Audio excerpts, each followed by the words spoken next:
I need a haircut because as you can see, it is very, very thick.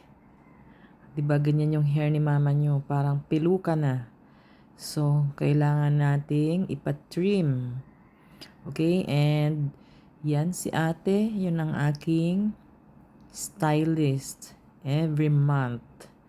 When I need a haircut or just a trim, she's the one who's doing my hair. O, diba? Kapag suki, syempre, kabisado na niya kung anong gupit ang gusto mo. So, dahil mainit yung panahon, at napansin ko nga na medyo kumakapal na yung hair natin, siguro kakainom ko ng collagen, mga mama. Dahil nga yung kape na ininom ko may collagen. So, sabi niya, ba't parang pumuputi raw ako? Of course. 'Di ba? And, at the same time, kumakapal nga yung hair ko.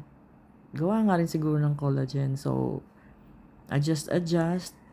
Hindi na yan boy cut na pinagawa ko. Yan ay, pinatrim ko lang siya na para pagka nilagyan ko ng gel is just like that.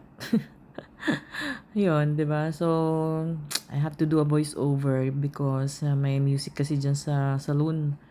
So, tsaka medyo maingay. So, better, let's do a voice over.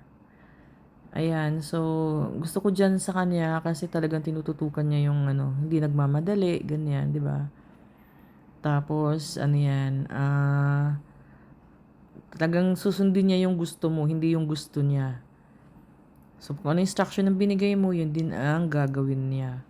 'Di ba? So, sa mga salon talagang humahanap tayo ng humahanap tayo ng sanay na mag-cut ng hair natin. So, yan, happy na naman ang mama nyo dahil na-refresh na naman tayo.